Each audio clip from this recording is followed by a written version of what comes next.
आपको इन तमाम आरोपों पर जो ताहिर हुसैन पर लग रहे हैं उनकी सफाई सामने आ गई है। क्या कुछ कहा ताहिर हुसैन ने, सुनिए जरा। मेरे बारे में जो भी अफवाह चलाई जा रही है, जो भी गलत फहमी चलाई जा रही है, वो सरासर गलत है। मैं जिंदगी में कभी भी किसी को नुकसान नहीं पहुंचा सकता। मैं खुद अपने परिवार के साथ अपनी जान बचाकर वहां से बाहर निकला हूं और कहीं अपने जानने वाले के यहाँ रह रहा हूं। मैं आप सबसे अपील करना चाहता हूं कि मुझ पर विश्वास कीजिए, यकीन कीजिए। मैं अपने बच्चों की सौगंध खाता हूं। मैं इस तरह की हरकत, इस तरह की घटिया राजनीति कभी ना मैंने करी है और ना मैं कर सकता हूँ।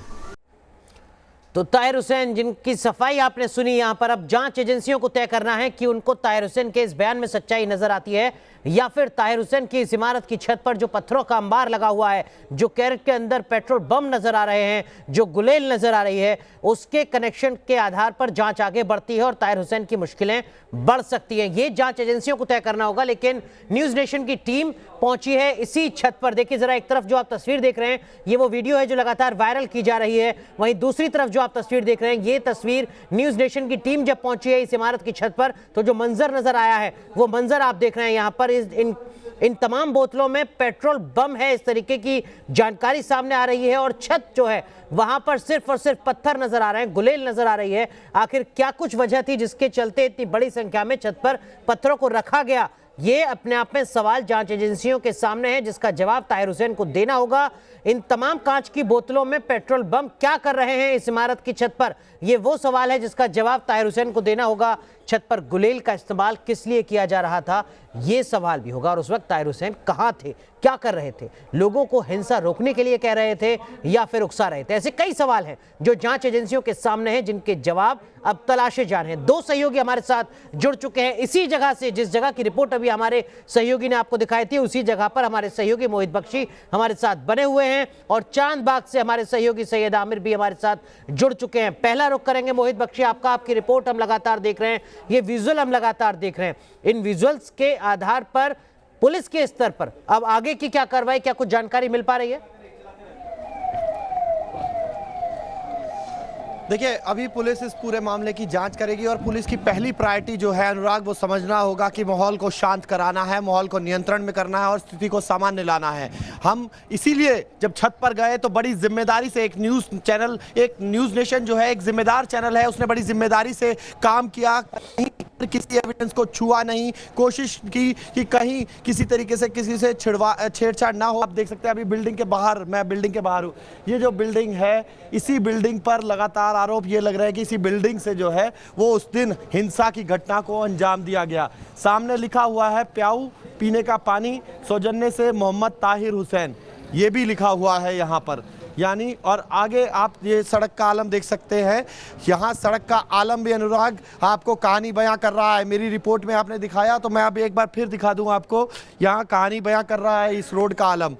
लोगों को अभी भी हिदायत दी गई है कि आप घरों में रहिए, आप बाहर ना आइए। सुरक्षा एजेंसियां जो हैं वो ये चाक चौबंद हैं, उनका कहना है कि आप इकट्ठे मत होइए, इस बात का ध्यान रखिए।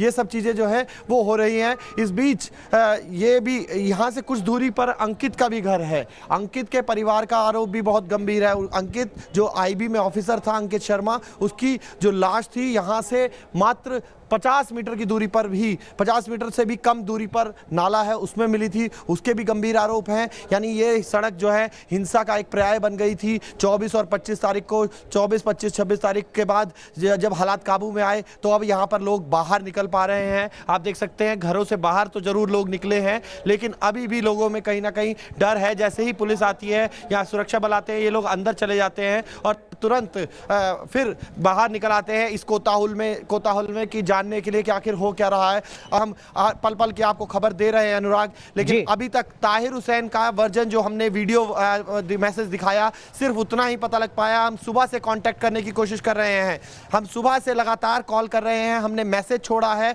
हम कोशिश कर रहे हैं कि हमें पता लगे कि ताहिर हुसैन का वर्जन क्या है, ताहिर हुसैन क्या कहना चाहते हैं, क्योंकि आरोप बहुत ज्यादा गंभीर हैं। उस दिन क्या हुआ था, क्या घटा था, हम यही चाहते हैं कि तो ताहिर हुसैन को ऐसे में आगे आना चाहिए और तमाम नहीं उठा रहे सवालों के जवाब ताहिर हुसैन को देने होंगे। वहीं दूसरी तरफ जांच एजेंसियों का शिकंजा भी लगातार कसता रहेगा। लेकिन हमारे सहयोगी सैयद आमिर हमारे साथ जुड़ रहे हैं चांदबाग से। सैयद आमिर, इस वक्त चांदबाग की क्या स्थितियां सामान्य?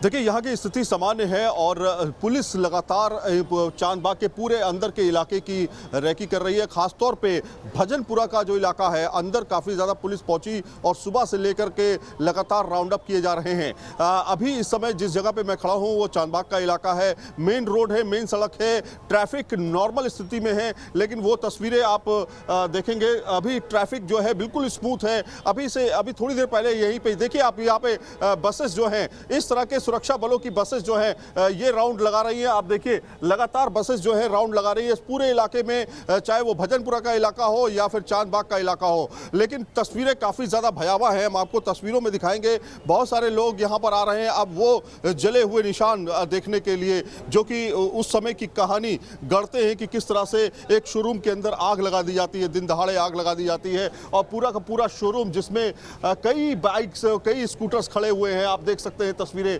ये भयावह तस्वीरें जो हैं ये कहीं ना कहीं आपको परेशान जरूर करती होंगी, क्योंकि उस समय का जो माहौल था वो काफ़ी ज़्यादा भयावह था। तो इसके अंदर की तस्वीरें मैं आपको दिखाने की कोशिश कर रहा हूं कि लाइन से आप देख सकते हैं इस शोरूम के अंदर की लाइन से बाइक्स लगातार खड़ी हुई थी और उसमें आग लग जाती है और उसके बाद ये पूरा शोरूम जो है तहस नहस कर दिया जाता है। तो इस तरह की सिचुएशन है अंदर।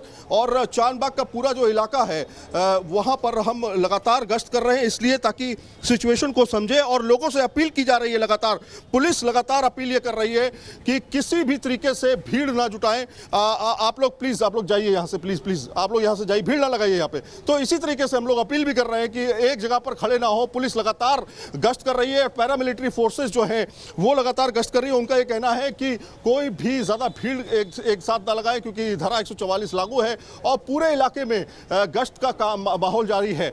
अपील लगातार पुलिस की तरफ से है। साफ तौर पे माहौल में अब शांति है, लेकिन छुटपुट अंदर थोड़ा सा टेंशन जरूर है और उस टेंशन को जब तक वो ठंडा नहीं हो जाता तब तक पुलिस जो है और पैरामिलिट्री फोर्सेस है वो अपनी गश्त जारी रखेंगी। जी बिल्कुल आमिर, आप नजर बनाए रखिए। तो हमारी भी अपील है न्यूज नेशन की तमाम लोगों से कि शांति बनाए रखें, लेकिन इन सब के बीच जो सुरक्षा एजेंसियां हैं वो भरोसा दिला रही हैं कि स्थिति अब सामान्य हो रही हैं। बड़ी कवरेज न्यूज नेशन की।